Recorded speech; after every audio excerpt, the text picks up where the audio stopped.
Cartier has an ad on Facebook. Oh my God, that ad was amazing. I watched it this morning. I watched the full-length ad. Is it a big deal?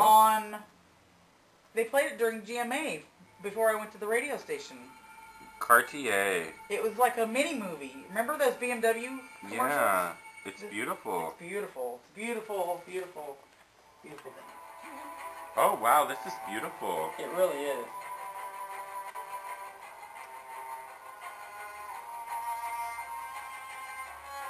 Very Dr. Zhivago.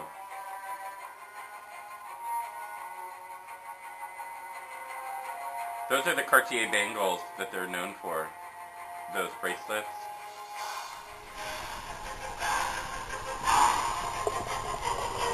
Wow. Yeah, it was very dramatic. Was it on a news channel or was it just on TV? It was on regular TV, ABC. I watched it this morning when I was getting ready to go to the radio station. You know, the morning news, the pre-GMA morning news starts at 7 instead of 8.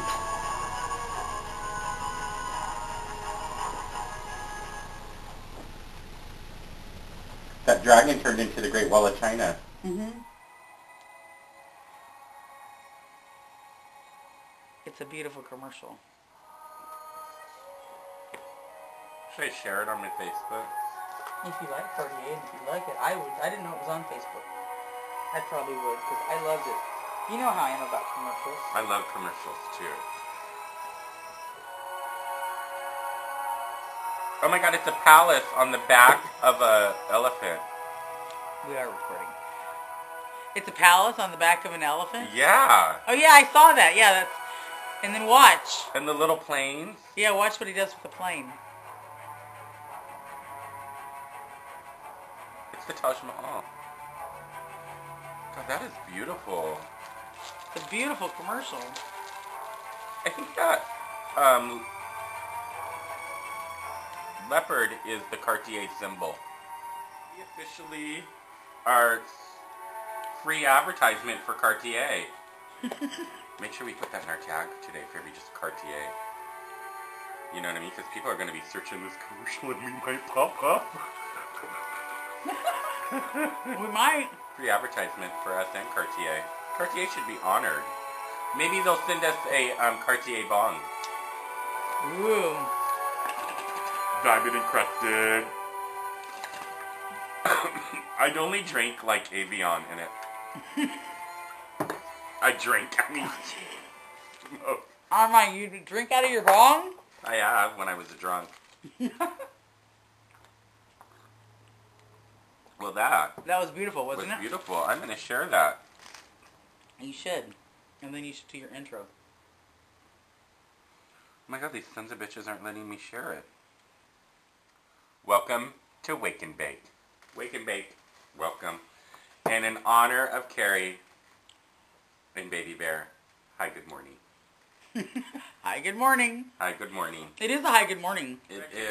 I am ready to go. We opened our intro this morning was the Cartier commercial. What a beautiful commercial that was. But what I'm going to share today is tomorrow's Super Tuesday. Super Tuesday already? Super Tuesday. 400 and some delegates are up for election tomorrow. So tomorrow, a lot could happen in the Republican world. Yeah, they think that Romney is going to win probably most of them. But... What about that Santorum dude? Santorum, that son of a bitch. That son of a bitch. I hope he doesn't. You know, I'm kind of surprised that Newt Gingrich doesn't have more followers right now. But I guess he ran out of money. And he's loose in the mind. Oh. And people catch on. Like, he goes left field, and he gets all weird, and he's really aggressive, and that turns people off. Mm-hmm. I think he's running for Secretary of State. So you think it's going to be Mitt Romney, or that's who you hope it's going to be? I don't think any of them can beat Barack Obama, because one, right. I'm not just saying this because I'm voting for Barack. Very few analysts talk about is Barack Obama's money that he's gathered up is dispersed over 100 million donors. So Right. that's 100 million people that are probably going to go vote. Right. That Barack Obama in all the polls, some groups say that you have to add basically 15% because of the black in the youth vote.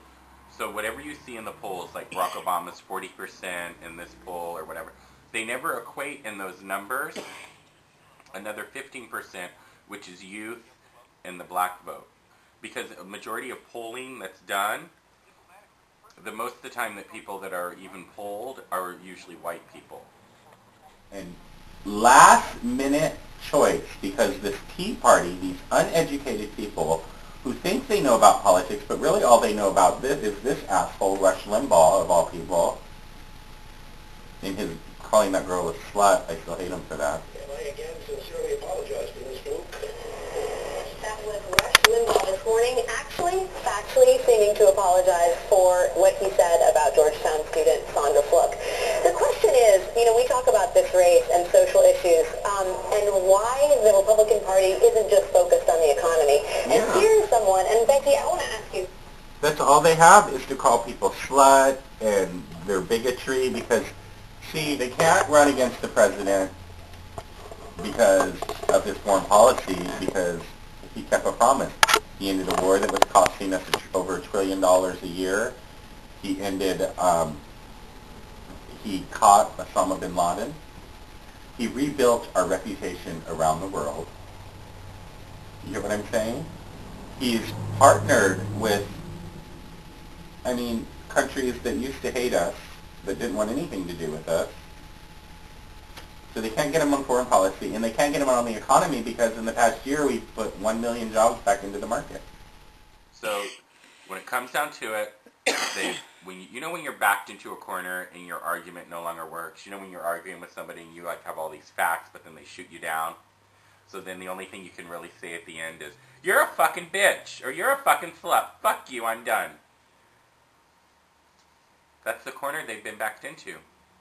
That now they can only use culture war. They can only have their pundits in the media create sensation like this to distract people. But they called a woman a slut. They want to take away rights from women. They're moving so far right, thinking that America are these hicks. What's funny is when you talk to the Republican Party that they're buying into, it's not like before where it was it's like a mixture of religious right people who aren't for contraception, and then it's a bunch of idiot rednecks who are like, well, why should we be paying for contraception? They don't get it. The same rednecks whose girlfriends probably go down here to Planned Parenthood and get on that green card plan, the same rednecks who when their job doesn't pay them enough in the factory or the mills they're working in, the government subsidizes to keep those open and subsidizes their income so that they can, have all the benefits of the world. I'm stunned that people will vote for a party that really fundamentally doesn't give three shits about anybody that isn't the 1%. If I have to be honest, if I was a power mogul who didn't care about people, I would sure enough be Republican. And if you think about Republicans' value, people should be empowered as individuals and have all this freedom, that's great if you have access.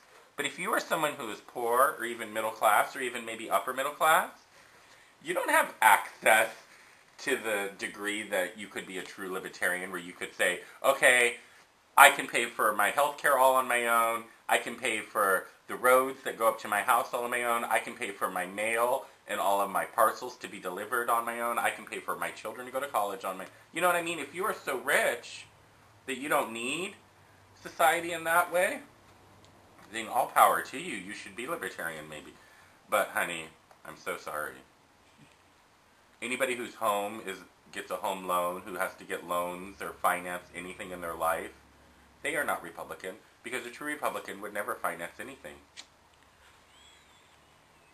Because they wouldn't depend upon government agency and banks to sustain them. Yes, because I've been thinking about it all week, and when I watch them all on TV, the one thing that just comes down in my throat, and I just want to say it, is really all they are is a bunch of white, bigoted men who think they know how to run the world. And really all they know how to do is create hatred and destruction. And they have no concept of what this world is today. They're buying into some old school way of thinking that no longer exists. I'm really stunned that Rick Santorum, I think, is my age. Right. He's not very old. I'm really stunned that somebody my age, you know. So backwards. 50%. Fairby, every poll, they said from segregation till now, when it comes to race in our country, the most they've ever changed is like less than 5% one way or the other.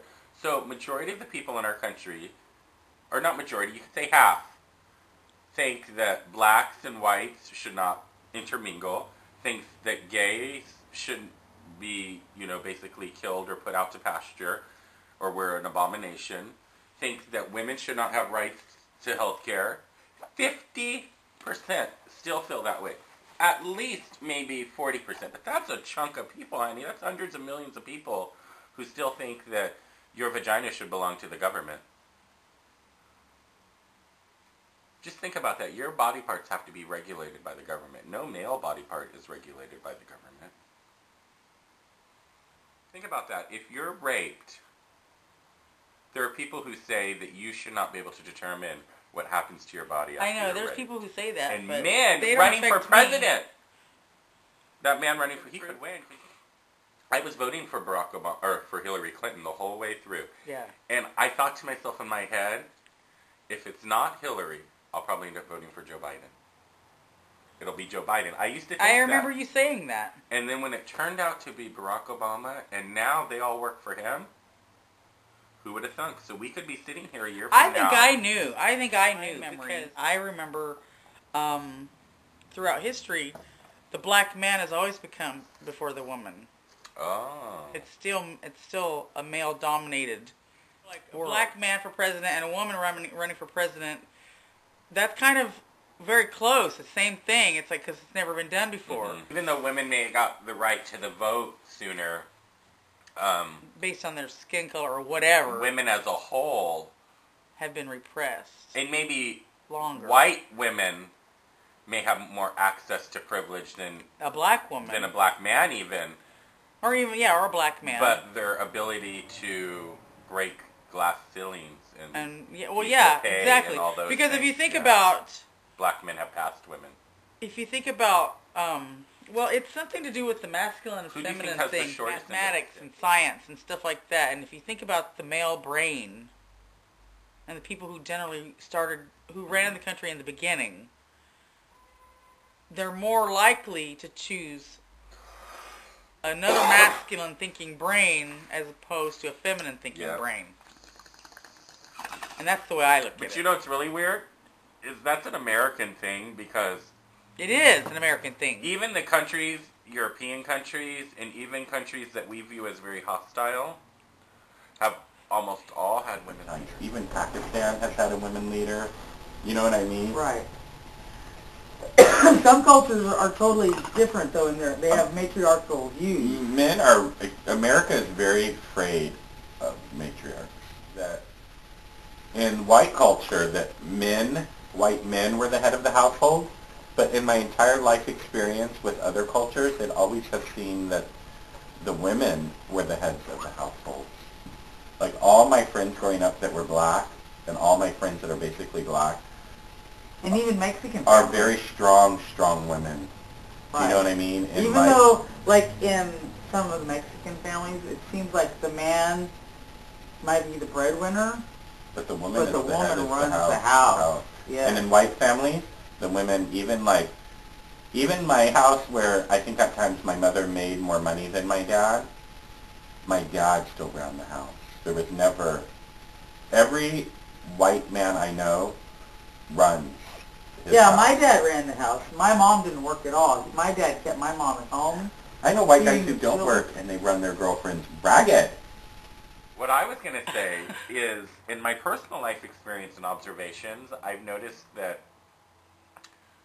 I'll meet these men who kind of don't work or anything, and these women support them. And the women have huge issue with that, right? Huge issue with that. Think that they're deadbeats, lazy, all these things, right? When those situations are reversed, nobody ever bats an eye. And I thought to myself, you know why? Because in our society, it's ingrained in us, like even me as this big old queen, I still feel this overwhelming sense to be a provider. Well, Even being on a a small provider scale. is one thing and being lazy is another. I don't know exactly, like, I would like to have a partner. You don't think those housewives on the Real Housewives of Orange County are lazy bitches? I know they are. And men support that and don't bat an eye. That's the men supporting it if they choose to. But then the guy, not to use the... I wouldn't. Yeah, but then the guy on the Real Housewives, who is basically... Because men treat those women like they're trophies. Mm-hmm. But when a woman treats a man like a trophy, even men observe that man. See, what I'm trying to say is when society... So you're saying that a man will judge a trophy husband... in a downgrading way. And well, it's up to that trophy husband if he wants to be judged. Even my friend who's a stay-at-home dad. But women are judged the same. If a housewife walked into the co-op right now, I don't know. I think that I mean, he's not basing this what society might see as a negative judgment, but he's judging her. He looks at her. He says, "Oh, she's a housewife." Yeah, that's a judgment. When a man, yeah. But when a man walks in there, we think, oh, he needs to go get a job and help take care of that family. Well, that's a judgment. But it's only a personal judgment. As long as the man who's being a house mom doesn't mind those judgments, there's nothing wrong with it. I mean, for example, we'll use Mike and Karina. Mm-hmm. For a very long time, Mike didn't work, and Karina supported Mike. But Mike is a good dad. He stayed at home, and he was a good... I wonder how Mike's friends, because I have a stay-at-home dad. Right. I think Mike had different kinds of friends. They might have judged him a little bit, but they also might have thought he was lucky because he got to stay home and play his guitar all day long and take care of his son. I know stay-at-home dads who their female friends will say, oh, you're lucky you get to be home with your kid. You should find this so blessed. And their heteronormative male friends will tell them, dude, you are so lazy, you can't even get a job. They don't view their work, taking care of that child, as work. And what's really interesting is that is such a common thing that women will say about their husbands, that they don't credit them. And that's kind of what I'm saying is this whole notion of taking care of the home and taking care of the family and being the backbone in the relationship, maybe not the financial provider, but the one who emotionally takes care of you. Sometimes those jobs aren't given credit by men. Right now. That was a little long-winded. We ready to end that shit down?